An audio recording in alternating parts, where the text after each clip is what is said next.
But your wife is also a teacher. My wife is also a teacher, exactly. So she can see the benefit of this as well. Correct. She's over at School 14. My wife Karen is at School 14. She's a math coach at 14. Which is part of the, which is on Vine Street in our city. Correct. And so by the title, Elizabeth Promised 2006, can I assume that this program began in 2006? Or did This program began in 2006. We are a non-profit, non-political, non-partisan organization. And we primarily want to recognize students who do well academically, but also students who participate in the community and who are active in helping others, that kind of thing. And I'm proud to say that we have quite a few youngsters in our city who meet that criteria. And the purpose of the scholarship program, is it to give them a full ride at college, or to bridge the gap that they may have in their own personal finances and some other scholarships they may have won? What is the purpose of your scholarship? Yeah, the primary purpose is to bridge the gap, as you said, to give them some financial support where they can buy books, or they can put it towards their tuition. I had a recipient of the scholarship last year, for example, who said to me, Mr. Cuesta, I'm going to have to use some of this money for transportation. And I said, that's fine. So it's an amount of money that they can use towards their education in one way or another. Most of them, I know that they put it towards their tuition, and I was happy to see that. But it's something that helps them. It's something that, so they don't have to borrow as much money. And the fact of the matter is, most of their parents, their income is low, and they really cannot afford to pay thousands of dollars a year for tuition. So it's really something to help them primarily. Most of the students receive all their scholarships, but it's never sufficient. Now, is this a 4-year scholarship, or the first year just to get them in? No, this is just the first year, just to get them motivated, get them going. And we are looking into the possibility of creating funds for the future. There are certain corporations out there who want to look into this as possibility, and we're pursuing that. Now, do you have any commitments from corporations? I was just going to ask you to get involved in this. We have some commitments. We really haven't. We have received some contributions this year. Last year, we were very fortunate. We raised almost $40,000. This year, we're still in the process of raising the funds, and we have contacted some of the local companies. And primarily so far, the contributions have come from alumni of Elizabeth High School, individuals who are doing well today in society, attorneys, doctors, lawyers, businessmen, and they want to give back to the community. So that has really been very gratifying to me to see happen. And Councilman, is there a selection process for this? There's a selection process. This year, I am happy to say that we have received approximately 60 applications. The committee reviews the applications carefully, and we look at the criteria to make sure that the students who have applied are qualified. We spend a lot of time reading the essays that the youngsters have written, and some of them are really fabulous, awesome essays, and we get a lot of satisfaction out of it. But I want to remind the audience and the public that it is a lot of work. So I really appreciate the members of the committee who put in their time every weekend for several months. The names of the scholarships this year that we were talking about before the break, do they honor any past or present city residents? Oh, absolutely. This year we are excited about the fact that we are honoring and recognizing several individuals. Anthony and Santina Conti, who were educators in the city of Elizabeth for many, many years, and whose daughter, Jennifer Barrett, is assistant superintendent of the school this year. So we are excited about actually dedicating the ceremony to her parents this year.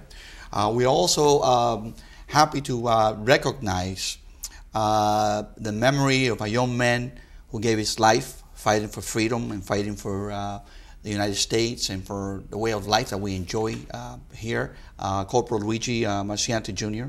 So the family has given me permission to use his name as they realize that we're going to recognize their son, their husband, their father. The sacrifice that he gave, of course, is beyond words. And before you move on to the other ones, yes. I also understand he was a student at Hamilton. He was a student at Hamilton, correct. He was a student at Hamilton, and that's why the Hamilton staff and the administration decided to dedicate the auditorium under his name, and I'm happy that you and Senator Lesniak and others were able to attend that wonderful ceremony. Some of the other names, some of the other individuals that we will recognize include Dr. Miguel Guilarte, who was a principal at Lafayette Middle School, who was a supervisor in the district, and who was a former resident of the city of Elizabeth. We are going to recognize Mrs. Lumina Pacheco, who was an English teacher at Elizabeth High School, an outstanding individual, clearly a scholar, a personal friend, and someone who still resides in the city of Elizabeth. And we're also going to recognize, among other people, Colleen Fraser, September 11 victim, or September 11 brave American, who gave her life also on that incredible day. And individuals like Dominic Parisi, who was the first executive principal of Elizabeth High School. And that's just to mention a few, but I'm sure that we will recognize others. Basically what we do is we promote the scholarship dinner, and if someone makes a contribution and recommends a name, and we think the name is worthy, then we accept that name. So this is some of the names that we already know that will be recognized, but I'm sure that the list will increase. So you give out more than one scholarship? We give out more than one scholarship, yes. We try to give between 20 and 25 scholarships. Now, can you explain the process of choosing? I mean, you have 60 applicants, so you Yes. have 25, maybe 20 that you're going to give out. Yes. You have a committee. Correct. So not everybody's going to get one. Not everyone is going to get one, unfortunately. We take a close look at the student's GPA, see how high it is. It must be at least a 3.0 GPA. We read carefully the essays, because that essays really tells us a lot about the individual. We read carefully the recommendations that the students have given us from guidance counselors, from teachers. And we also look at what universities, what colleges the students have applied to, and whether or not they have been accepted. Last but not least, we look at the SAT scores and see what kind of average they have. So it's really multiple criteria that we use. This year, time permitting, we're going to interview many of the applicants as well. Well, that'll be exciting. Yes, we're looking forward to that possibility. So. And last year, you mentioned earlier about an awards dinner. Last year was the first year of the awards dinner. Correct. And you're pulling another one together this year. Yes. When and where will it be held? This year, it will be held on May 9th at the Galloping Hill Inn in Kenilworth. And one of the final requirements for the student to receive the award is to actually attend that dinner where we personally present the award. And he or she and the parents get a free ticket to the dinner, and they are recognized publicly for their efforts. Because I think it's important to make this recognition public. They have worked very hard for years, and they deserve to be recognized, and that's why we have it. So the winners for this year haven't been picked yet? They have not been picked.